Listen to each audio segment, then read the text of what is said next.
নগাঁৱৰ শ্ৰী শ্ৰী বটদ্ৰৱা থানৰ দৌল উৎসৱত মুখ্যমন্ত্ৰী ডক্টৰ হিমন্ত বিশ্ব শৰ্মা। শ্ৰী শ্ৰী বটদ্ৰৱা থানত 5দিনীয়া বৰ্ণাঢ্য কাৰ্যসূচীৰে অনুষ্ঠিত হোৱা শ্ৰীকৃষ্ণ দৌল উৎসৱৰ আজি দ্বিতীয় দিনৰ কাৰ্যসূচী দুপৰীয়া ভাগত উপস্থিত হয়হি ৰাজ্যৰ মুখ্যমন্ত্ৰী ডক্টৰ হিমন্ত বিশ্ব শৰ্মা।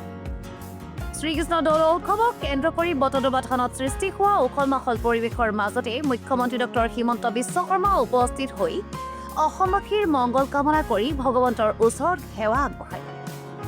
ইয়াৰ পাছতে মুখ্যমন্ত্ৰীগৰাকীয়ে সংবাদ মাধ্যমৰ আগত নিজৰ প্ৰতিক্ৰিয়া প্ৰকাশ কৰি কয়, বটদ্ৰৱা আৱিৰ্ভাৱ ক্ষেত্ৰৰ যি পবিত্ৰতা আছে সেই পবিত্ৰতা অক্ষুণ্ণ ৰখাৰ বাবে চৰকাৰে এক সিদ্ধান্ত গ্ৰহণ কৰিছে।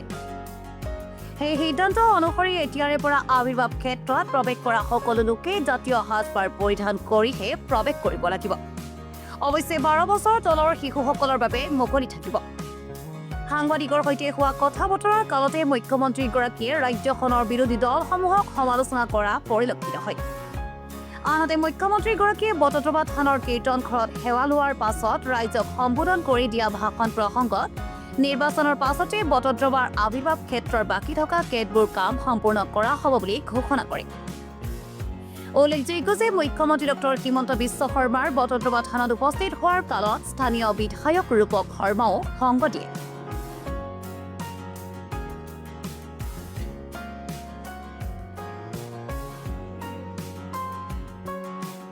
আৰম্ভণিৰ দিন বটদ্ৰৱা থানলৈ আহি গুৰুজনাক মোৰ প্ৰণাম জনালোঁ, ভাগৱতত সেৱা কৰিলোঁ আৰু অসমবাসী ৰাইজৰ মংগল কামনা কৰিলোঁ। আমাৰ যি আৱিৰ্ভাৱ ক্ষেত্ৰ আছে, যোৱা কেইদিনমানৰ পৰা আমি দেখিছোঁ যে তাতে মানুহে সোমাইছে বিভিন্ন ধৰণৰ সাজ পোছাক পিন্ধি।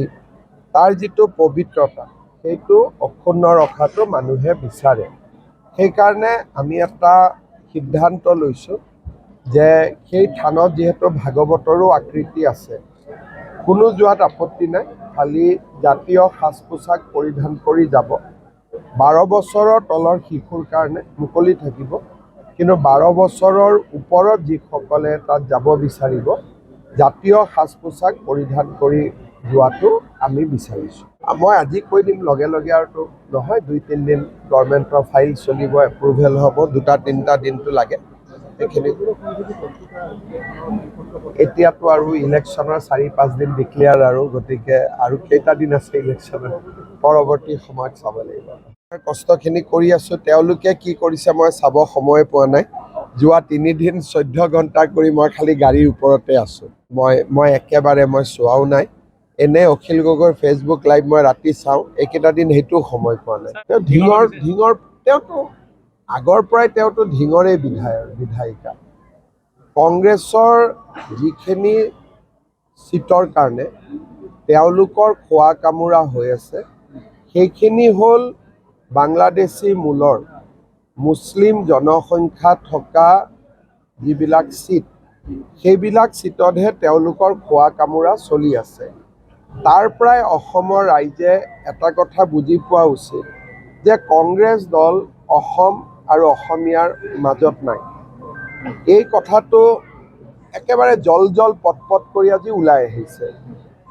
অখিল গগৈৰ লগতো কাজিয়া কোনকেইটা চিটক লৈ লাগি আছে, বাংলাদেশী মূলৰ মুছলিম চিট কেইটা। তাৰ মানে মই প্ৰথমৰ পৰাই কৈ আহিছোঁ যে তেওঁলোক অসম আৰু অসমীয়াৰ লগত নাই। নাটক কৰাটো বাদ দিয়ক, কিন্তু এতিয়া যদি যোৰহাট চিট লৈ কাজিয়া লাগিলহেঁতেন, ডিব্ৰুগড়লৈ কাজিয়া লাগিলহেঁতেন, তেতিয়া আপুনি বুজি পাব। কিন্তু তেওঁলোকৰ আত্মাটো বা তেওঁলোকৰ আত্ম অভিমান স্বাভিমান তেওঁলোকে বাংলাদেশী মূলৰ মুছলিম মানুহৰ ওচৰত মৰ্টগেজ দি থৈ দিছে। তাৰ পৰাই কংগ্ৰেছ চলিব আৰু তাৰ পৰাই কংগ্ৰেছৰ টিকট লাগিব, কাজিয়া হ'ব, মাৰপিট হ'ব, যি হ'ব তাতেই হ'ব। বাকী জেগাত তেওঁলোকক মানুহেও নিবিচাৰে আৰু তেওঁলোকেও মানুহক নিবিচাৰে। নগাঁৱৰ পৰা আহিয়া আহমেদ, ৰিপৰ্ট 24 অসম।